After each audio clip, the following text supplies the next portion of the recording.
Hello, this is Zach from Slugfest Studios, back to give you devlog number 14. Today, we will be talking about the caravans and resting mechanic in the game. We're kind of getting into the nitty-gritty of finished with mechanics, thank God. But this is one of the core mechanics. So the caravans are something where you can upgrade your castle, you can manage your deck, and it is spooky time, so let me be scary. As a friendly reminder, make sure to join the Discord. It's in the link below. Wishlist on Steam, search for Bonebound, and subscribe for more content. Let's jump into it. So the first thing with the caravans. So caravans are something that will show on that turn compass at the top of the screen. This, I think I'm going to have it where 8 to 10 turns, this caravan will show up. And this is a way you should be very excited when this trader shows up. So this trader will show up personally to your castle. It will roll in from the side of the screen, and it will give you an option to either manage your deck, upgrade your castle, or there is a buy/request. And the managed deck is where you can sell cards from your deck. You can kind of siphon out decks. You can dilute it a little bit better. If you're receiving cards that you don't normally want, you can now have a way to get rid of those cards by selling them. All cards right now sell for 1 gold. There might be some specific cards that might sell for 2 gold, 3 gold. But now this caravan will roll in. It will say trader will leave in 2 turns. So you have 2 turns with the trader to make selections before it shows up in the 8 turn range again. So when you click on that caravan, you get managed deck, castle upgrades, buy/request. These are the 3 options that you get when you select that caravan. So when you click this caravan, most of the time, what I imagine is you're going to want to manage your deck. You're going to be collecting cards that you don't really want. And this goes to the manage screen, which is a screen that shows all of your cards inside your deck. It shows all of your creatures, all of your equipment, all of your pets, all of your spells, and all of your merging. So you have a button to scroll down. It shows 21 cards on screen, and it can show your deck. And then you can also click it where it will show your hand. It always tell you how many cards you have in hand, how many cards you have total in the deck. So these are the cards in my hand, so you can actually check these. You can creature inspection too. So let's say you have 4 skeleton minions and you want to make sure that you're selling the correct one. You can now go inside of it and make sure that you're selling the correct one. You can check how much XP he has. Maybe you want to sell the one that doesn't have any XP. And now you can actually check that. The attachment cards, they are locked inside the trader. You shouldn't be able to remove cards or attach cards on the screen. So I just put a little lock UI over that just to represent that. And now it can actually be very specific with, you can find out what cards. So most of the time you're probably not wanting to sell a card that has stuff attached to them, because you're losing value. You would want to gain that creature, maybe unequip some stuff, and then sell those individual items. Because right now, if you sell this assassin that has those 2 items in, you're still only getting 1 gold, even though you're selling 3 cards. So this will add a lot of tactic to, okay, like, I want to make sure I equip the right card to the right creature, you know, like, I really don't want to just equip random cards on random creatures, because that's potential money, that's potential coins. So now you can further check that, and it shows just all the cards that you have attached. And you can even do it from the deck screen too. It will do the same thing. There's also a search function, which you can type in what you want to look for. Let's say you have 4 skeleton minions on screen, and you're not running undead, but you just keep on getting the skeleton minions. Now you can actually search for that. And if your deck is crazy, which this will be definitely something that would be super intriguing to see how it pans out once the game's fully released.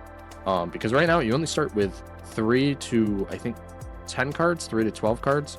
So your deck, it'll be very interesting to see if people can expand this deck a lot.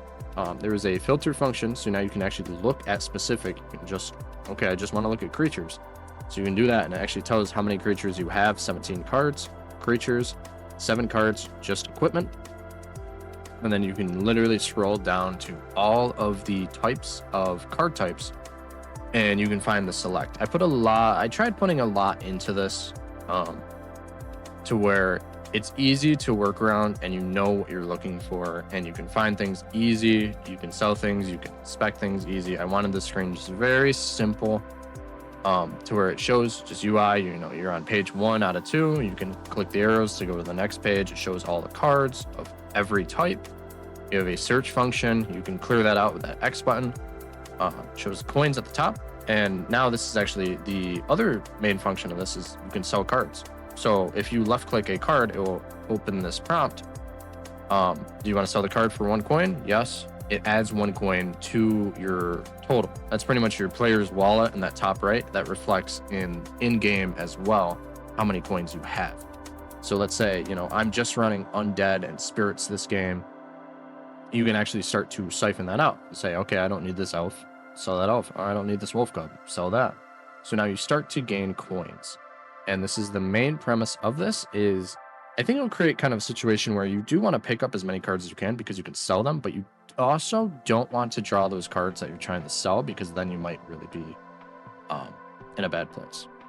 And now the castle upgrades. So after you sold some cards, after you got some coins, now this is where you upgrade your castle. So you have health, armor, siege tower, soul collector, fortitude, mana, and coins.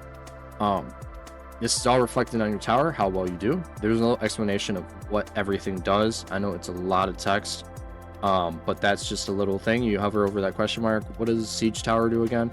I think soon enough, like you'll find out, like, okay, siege tower does this, soul collector does this, and you won't really need to look at this, but it's good to have that little reference. So the coins, for example, I can buy that. It adds a little image into the silhouette, and also says max coins 11. That buy for that upgrade was 4 coins, and now it increased to 5. Right now I have everything on a 4 coin upgrade amount, and then once you buy that upgrade, it turns into 5, and it keeps increasing like that. So you'll eventually have to upgrade your coins, which coins are going to be very valuable in this game, I imagine. But you can even upgrade your max mana. So let's upgrade our Arcanium and Treasury. Have those. It puts your castle on the center of the screen too, which is kind of a nice little touch. Whatever castle the player chooses gets placed there. And let's sell a little bit more, scrounge up to his 4 coins, try to get another upgrade. Let's upgrade some health. So upgrading the health will obviously give more health to your castle, and this will actually play a lot into survivability.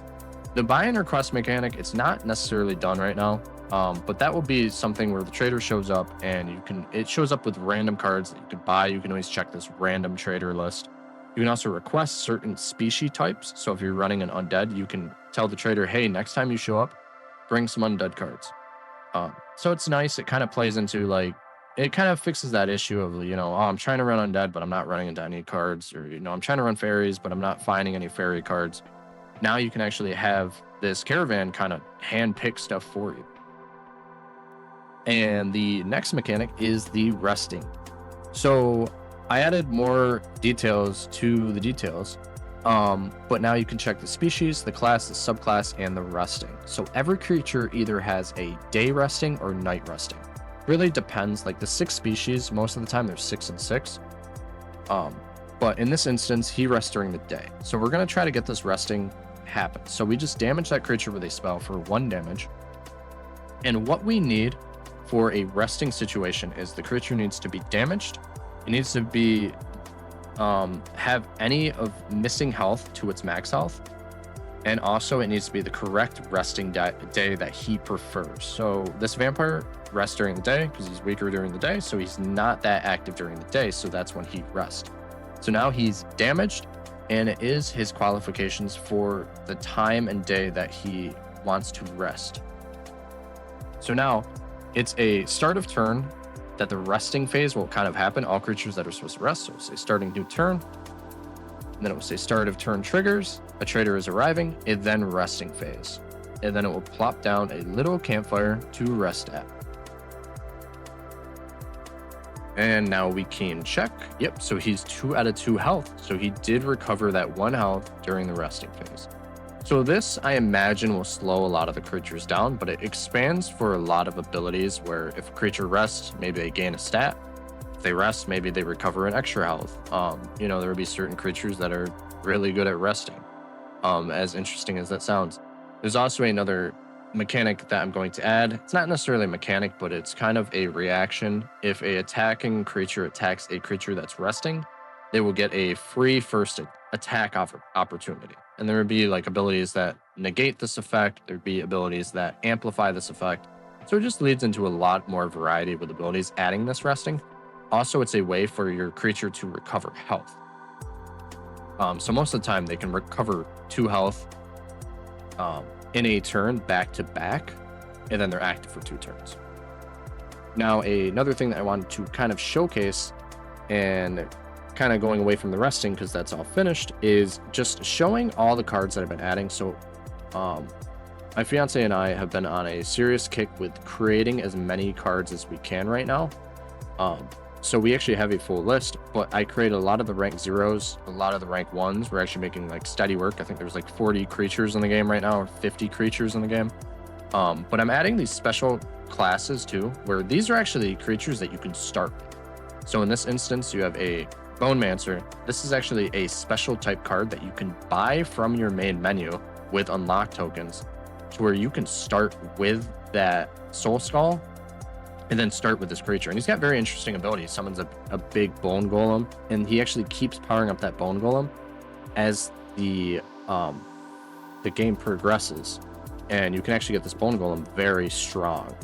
I imagine I want a lot of these playable characters to be very unique, very interesting, and be very cards that you can keep playing throughout the game. They never lose their, oh, this is a rank 1. They will rank 2 and they will increase their stats, but it won't necessarily change their abilities. Also, just an example of a dragon that I made, Unearthed Baby Drake. So he actually has a cool ability when he takes damage.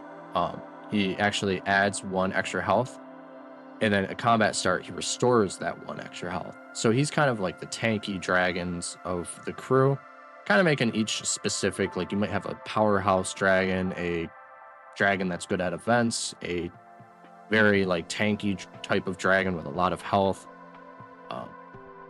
and just adding a lot of variety to different cards. I don't want every card to feel the same, so I'm adding a lot of different abilities, a lot of different characteristics to a lot of different cards. I want a lot of synergies kind of packed into these cards. And a few other things, as an addition of the creatures, I did add a bunch of new relics into the game too. So now you have, before just the combat relics, now there are utility relics and experience relics that are actually added into the game that are available to select. So now we can check experience, and now we have some new cards here with new abilities. So now we have the kind of staples, +1 XP for all the different 12 species. So in this instance, +1 XP when gained for friendly undead. There might be different XP related ones where you get 2 XP from an event, or you get 2 XP from kill rather than 1. So you can kind of select, this is kind of a global effect. You get +1 XP no matter where you got it from. So I think it's a pretty good card. There's always going to be like 3 to 5 different versions of an XP gain for every specific creature. So you have one for even gaining XP with the golems. There's one for each thing, so all 12 classes or all 12 species are playable. We can banish that golem, and then in this instance we can equip that undead. Let's say we're running a very heavy undead themed game, so we can go and equip that, slam that into the experience slot, and now that is equipped for us, and now it's a global effect. All of our undead, whenever they gain XP, they're gaining just that trickle of +1 XP whenever they are granted XP. So now we can show where, I mean, we can summon this dragon. He's not necessarily an undead, but we can go to this undead. If this did turn into a rank 1, anytime that he would gain XP, he would gain that little bit of a trickle of 1. And this is showing kind of that relic screen where that experience is slotted. Now, let's say we add a bone goblin. So now friendly undead +1 power. So now you're really starting to build out your team right now. And this is what I kind of want. You start to feel very accomplished with, like, you're starting to build this very synergized deck build that's going towards a certain species or a certain class. So now it will even reflect, because this is a undead slash spirit, it will show that power. And it actually shows the +1 relic. If you highlight over the power and you're not sure where your stats are coming from, you can highlight over it and it will fade in the text where stuff is coming from. So in this instance, it says +1, and that's coming from the relic. And that was a tough part of kind of like, I want to show where stats are coming from, but I don't want it to be so bloated where it's too much for the player. So that's why there's a kind of like a hover over that function and where it fades in the stats. But it's kind of nice because you can fully look at this. And let's say we want to add another type, which is a utility. And this is a growth aegis, where when a rank 0 transform, they actually add a +2 to a random skill, excluding luck, because then that'd be a little busted. But now, this is a rank 0 card. When this transforms, it will add a +2 to any of that strength, to the charisma. So now, and it'll actually keep that stat. So now you can start to create these creatures that are very good at events. They're very good at skill checks, but you pretty much raise them from a rank 0 to a rank 1. So that's an example of a utility card in that instance. And that is it for caravans and resting. Devlog number 14 is complete. Yeah, I do like this system because it kind of adds a lot more abilities. I think there's like over 20 different abilities and then 5 different triggers. So there's a lot of variety in the abilities. Just kind of got to flesh them out. But I think it's a nice thing to add. Let me know in the comments below what you would tweak about it. As a friendly reminder, make sure to join the Discord. It's in the link below, wishlist on Steam, or look at my first comment in the comment section. I will post a link to my Steam page, and subscribe for more content. And the wishlist do help a lot, guys, with kind of just showcasing the game and getting my game out there. And always remember, when resting, don't let your skeletons roast their bones. Thanks for watching.